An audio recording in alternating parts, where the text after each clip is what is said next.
All right, guys, what's going on? Welcome in. So we have some breaking NFL news. It just came out like 20 seconds ago here. And to me, at least, I mean, hey, maybe the Falcons fans saw this coming, but the Falcons have just released Dante Fowler. I thought it was probably going to be coming at some point, but not this early. I mean, we're still, midway through February, like a month to go before free agency. But hey, Dante Fowler is now available on the open market. And I wanted to ask the question here, do you think the New York Jets should pursue him? Obviously, we have Carl Lawson coming back from injury, but I mean, man, we go back and look at this team or at this the pass rush last season, it was hardly there. It was hardly there. Again, Lawson is coming back. That's going to be a huge boost on this 4-3 solid defense, but I really feel like we need somebody else. I don't think Aiden Hutchinson will be there at spot number 4 for the New York Jets. The latest smoke is that Kayvon Thibodeau, actually Todd McShay just dropped his mock draft today, his mock draft 2.0.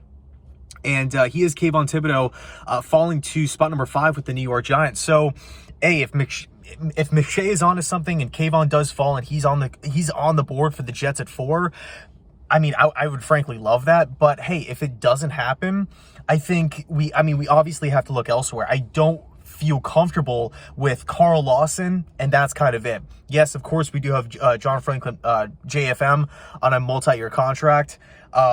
Sorry, I have a truck sitting right in front of me. He's just staring right at me. Kind of weird. Sorry about that. I ended up having some guy just looking me dead in my eyes, like just sitting right in front of me here. It's freaking me out. He ended up driving away. But basically what I was saying was, I don't feel comfortable with the current roster as far as getting after the passer consistently.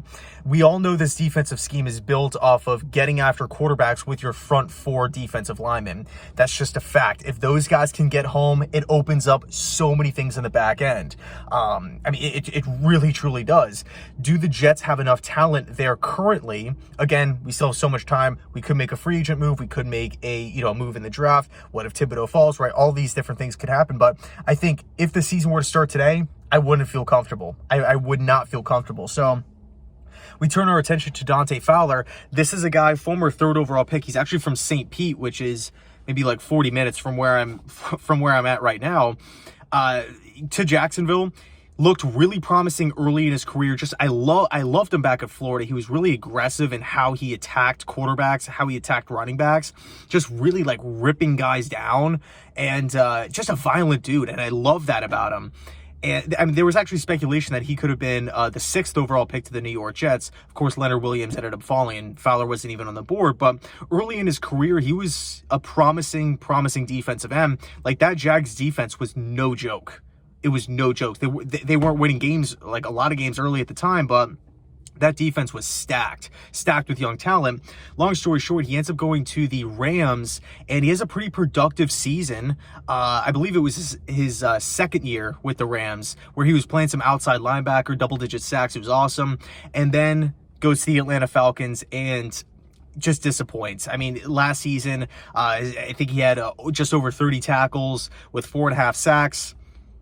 And by the way, those tackles are combined here. Those aren't solo tackles. I know he didn't even start. Like, he played in a lot of games, but he wasn't a consistent starter.